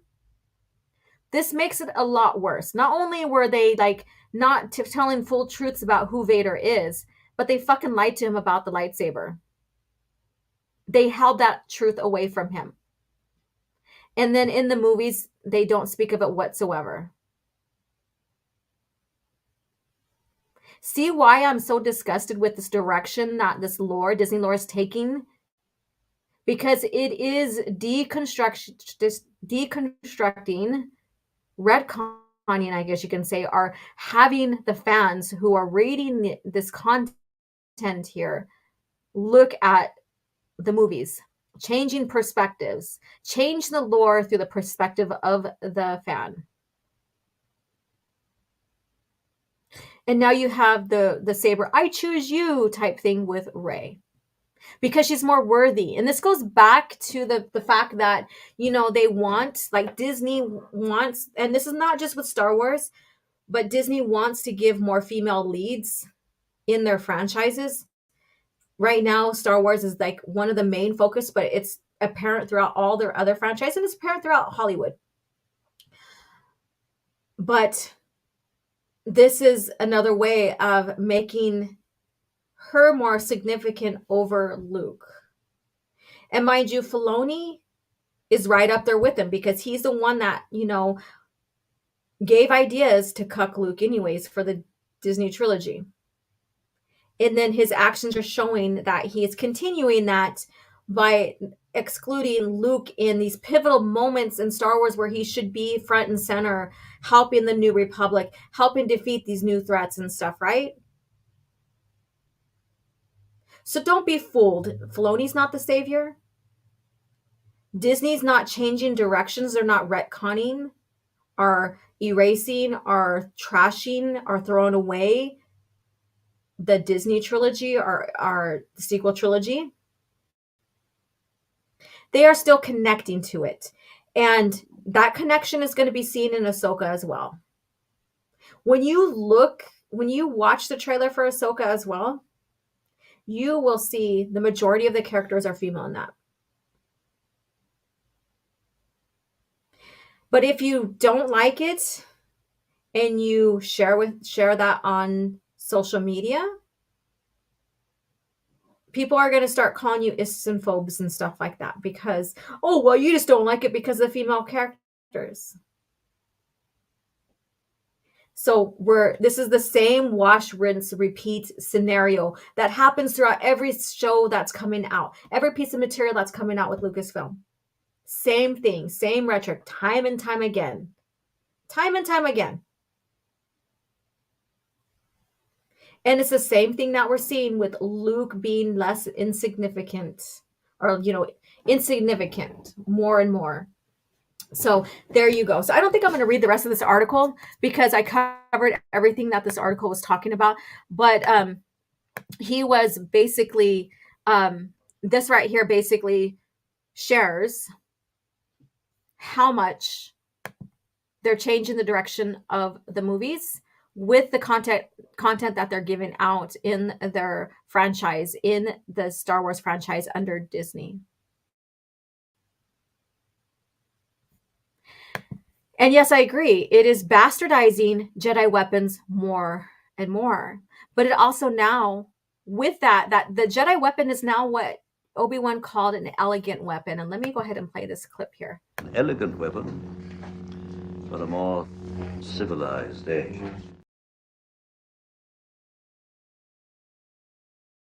Anymore. It's not an elegant weapon. It's not an extension of the Jedi anymore. Now the Jedi's extension of the lightsaber. Because the lightsaber, the crystal, the Kyber crystal chooses you.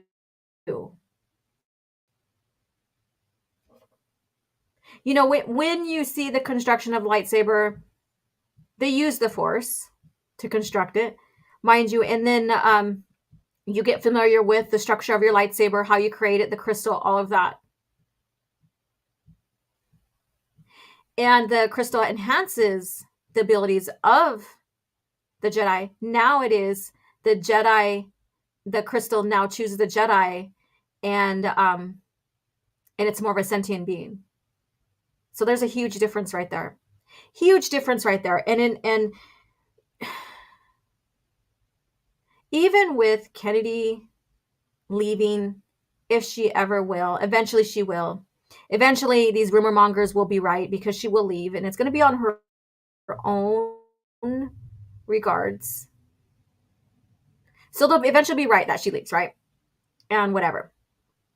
But even when she's gone, nothing's going to change because it's not just her implementing these huge changes and directions within the lore. It's Disney. And as long as Disney has the property, you're going to continue to see changes. You're going to continue to see them adhering to modern standards. And I think I might be breaking up. My internet just said, my internet just gave me a warning here. Let's see what you guys have to say before I go on.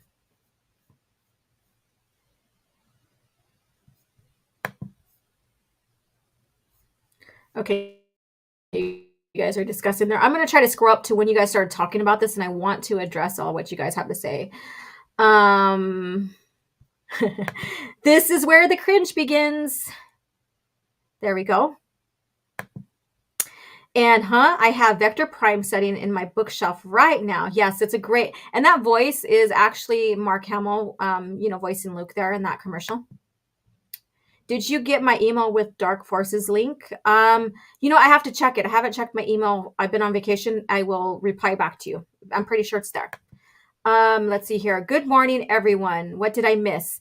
Well, you missed, you're going to go catch the replay, but we talked about the lore of Togruta, and then also about Rian Johnson, what he has to say about the intention of Luke, his direction with Luke. So go ahead and check that out in the replay. And now we're talking about how a comic is making Luke how a comic is perceived. And it wasn't because he was not prepared to face Vader, it's because of the lightsaber. So let's see here.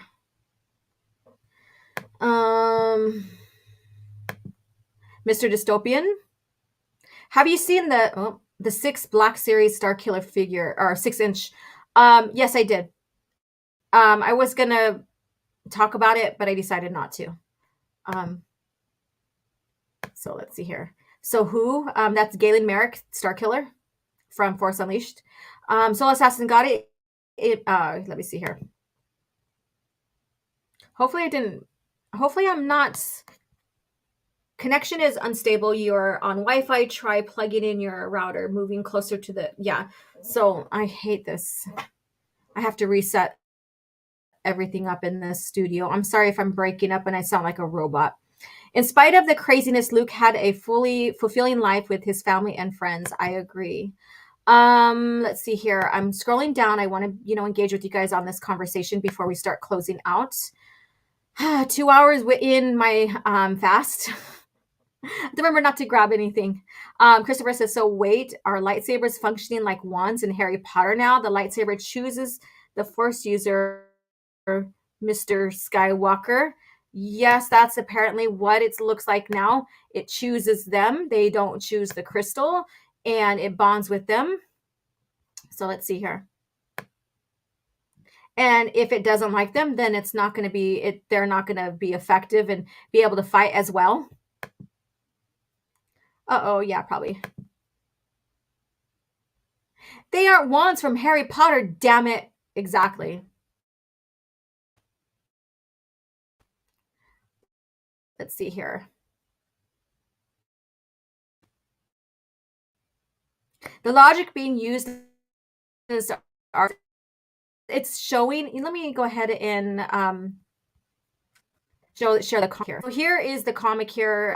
Them discussing, telling about the 5 main parts. There's more than 5 main parts.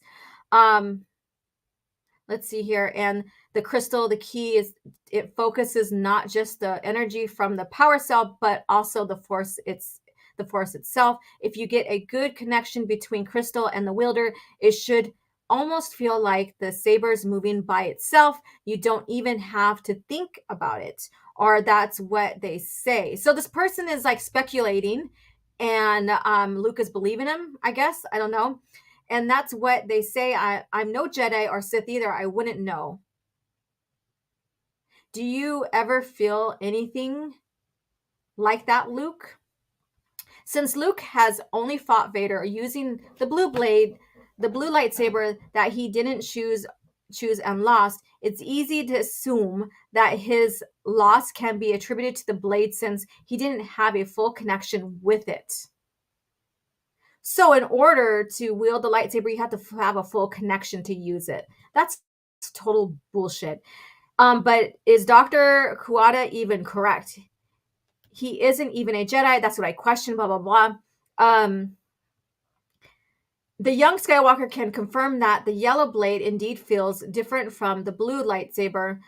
This helps to verify Dr. Kuwata's claim somewhat since finding a lightsaber as opposed to receiving one can be interpreted as far more powerful means of acquisition. Wow. This undoubtedly has something to do with why Luke only mastered the skill of deflection with his yellow lightsaber as opposed to when he still had his father's and couldn't. What? He did master deflection with his father's lightsaber. That's proof. When we watched In A New Hope, at first he was off connecting with the Force and being present in the situation, and then he masters it. We see that. So there you go. A little bit more, you guys.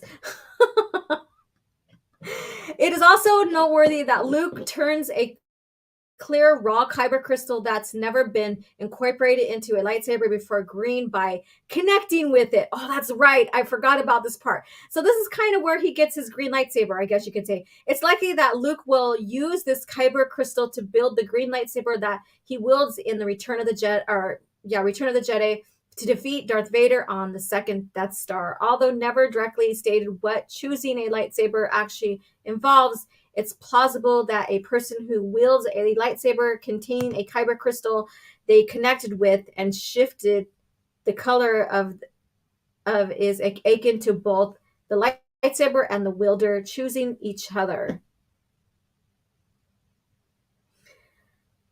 Okay, so there we go. I'm not going to read any more of this.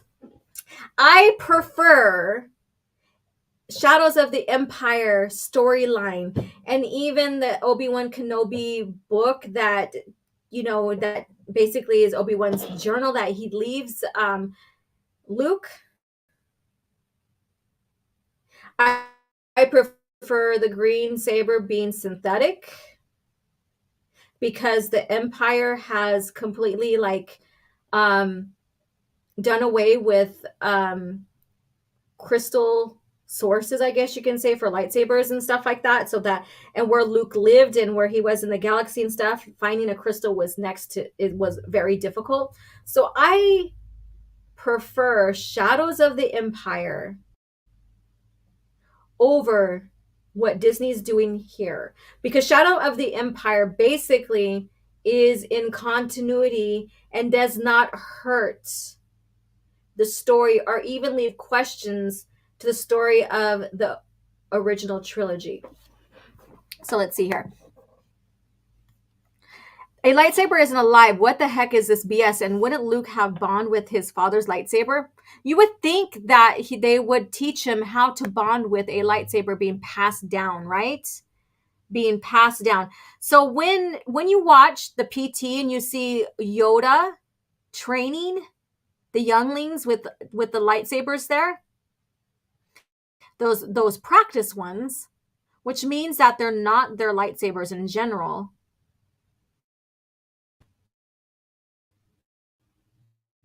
Then how are they gonna learn if the lightsaber never bonded with them? Let's see here. We're coming up on the hour here. Let me see. Come on now. Internet, work with me. I'm sorry if I'm sounding like a robot. My internet's being shoddy, shitty, bullshit. Yeah. This isn't how lightsabers work. Come on now. Work with me. Why are they adding Harry Potter logic to lightsabers? This is indeed cringe. Exactly. So it's going to pop up here. What about Grievous? And that's another one. Okay, so what about Grievous? What about, because he's the one that was trained. He's not force sensitive. He was trained by Dooku in the arts of the Jedi, right?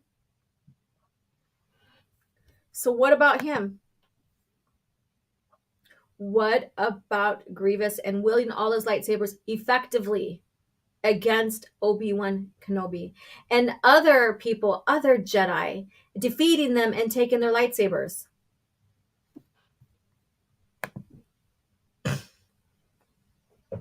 Anyone can use a lightsaber, but you need the Force to be able to fight with it. It's not the other way around.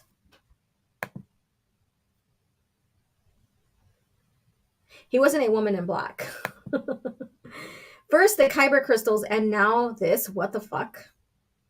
This has to do about the Kyber crystal too, but yeah. Oh, you mean about the rest of the article? Yeah. This is a waste of writing. Yeah, this is why I bring this on as cringe factor, because there is hidden truth. This does share the direction that Disney is taking Star Wars and how it is retconning retconning the movies and how people view the movies. Alrighty. Click that. Let's see here. Oh, what happened here?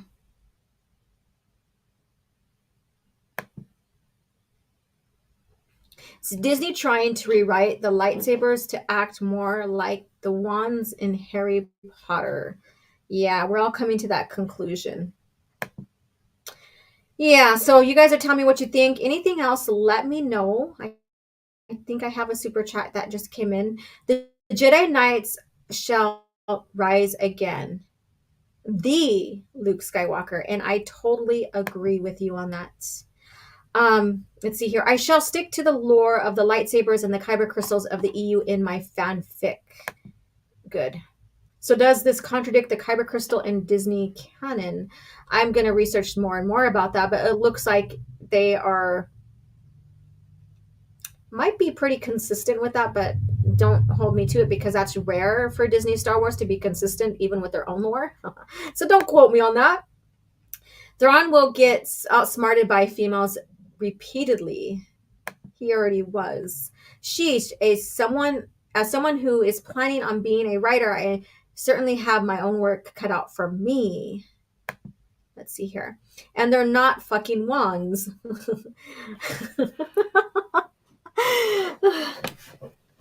The saber chooses the Jedi, Mr. Potter or Mr. Yoda. There you go. Fucking Harry Potter logic. There we go. What about the big green Kyber crystal that powered the Death Star? Did it connect with computers? Laugh out loud. That's the thing too. Oh my God.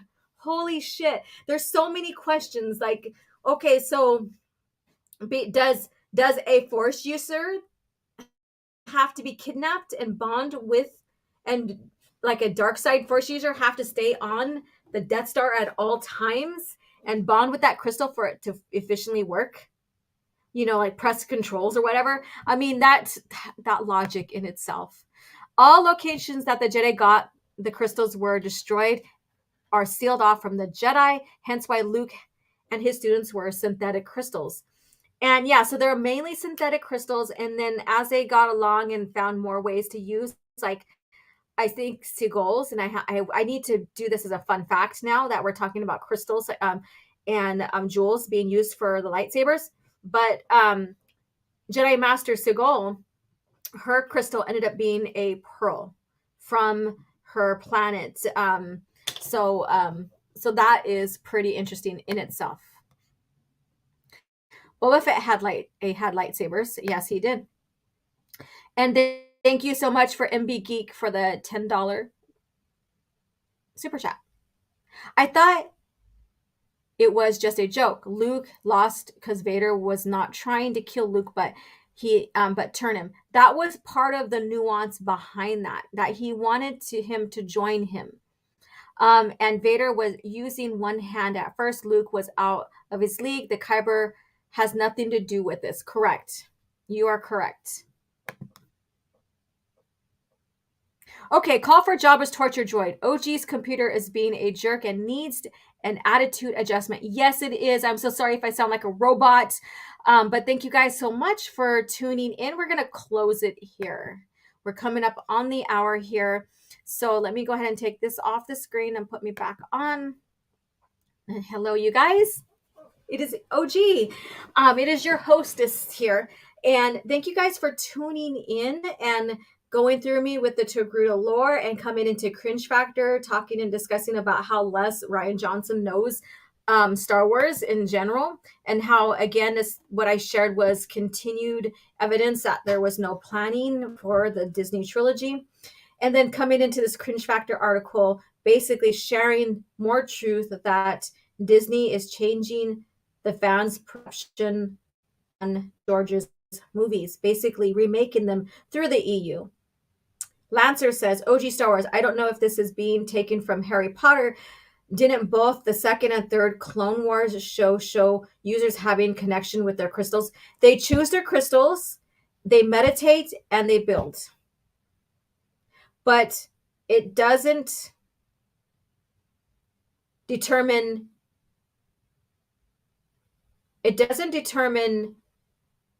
bondage on how you, like, if you bond with it, if you can use it or not. That's the difference. Is you choose your crystal, you build with it, it enhances your force abilities in a sense, but it doesn't, anybody like, okay, so anybody, Obi-Wan can use Anakin's lightsaber. In fact, in Return of the Jedi, those two switched lightsabers in their duel on Mustafar inside the control room. And nothing happens. Like, it's like the lightsabers just didn't stop being used or decided, I don't know you, so you're not going to use me effectively. So that's the difference. That's the difference. Let's see here. Okay, if it's just me, did Thrawn look like a CJ version of so they're saying he looks like Data. They're saying that he looks like Elon Musk. So there we go. So I don't know. It's bad. It's bad. So there you go. May the force be with you all. Thank you so much. And then one more here. Bondage. Soul Assassin. I think the gold blades, though, you have to be chosen. I'm not talking about yellow, orange, bronze, or so on. It doesn't work that way still. Within the original lore, it doesn't work that way. It is still it doesn't stop you from using it, and it doesn't stop you from, and it doesn't make you lose or less effective or whatever. So that's the difference. That's the difference here. So there you go. So, and we're going to conclude here. So thank you guys again for tuning in. And you guys have a great week. Look out Monday. Again, new schedule. Well, it's not a new schedule, but this is what I am doing behind the scenes for you guys. Getting the channel production of content for lore back in place. So Mondays, I'll be working on content, whether it be EU short, or rather it'll be something about the lore, sharing a species, something about the galaxy, what have you. But be prepared to see content uploaded every Monday for the channel, on top of, CAF chat every Thursdays and stuff like that. Again, I am going to continue on with doing the, wrong one, major manufacturers. Well, that's not even it. I told you I got all kinds of stuff here. So with this, so stay tuned for that. So content Monday, basically Monday's content day, I guess you can say, behind the scenes. So stay tuned for that as well. And Thursday's CAF chat. So I look forward to be with you guys. I am going to do a compare.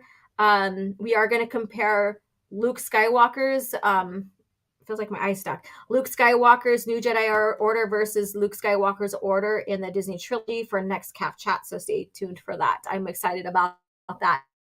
So you guys have a good day, and may the Force be with you. The fate of the galaxy is now in your hands. With the new LEGO Star Wars Slave One, you can load Captain Solo, arm your weapon systems, man the cockpit, and take off with the most feared ship in the galaxy. But watch out for rebel ships. No matter the enemy, no matter the firepower, you control the action. With the new LEGO Star Wars collection. Never. I'll never turn to the dark side. You failed, Your Highness. I am a Jedi, like my father before me.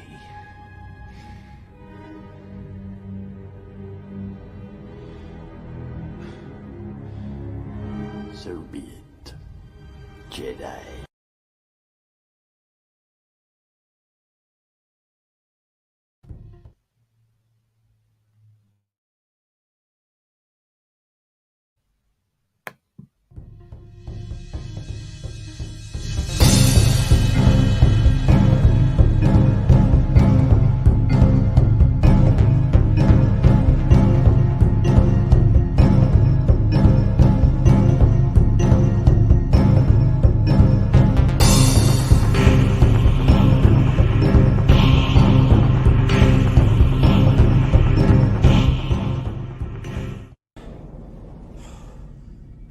Another happy landing.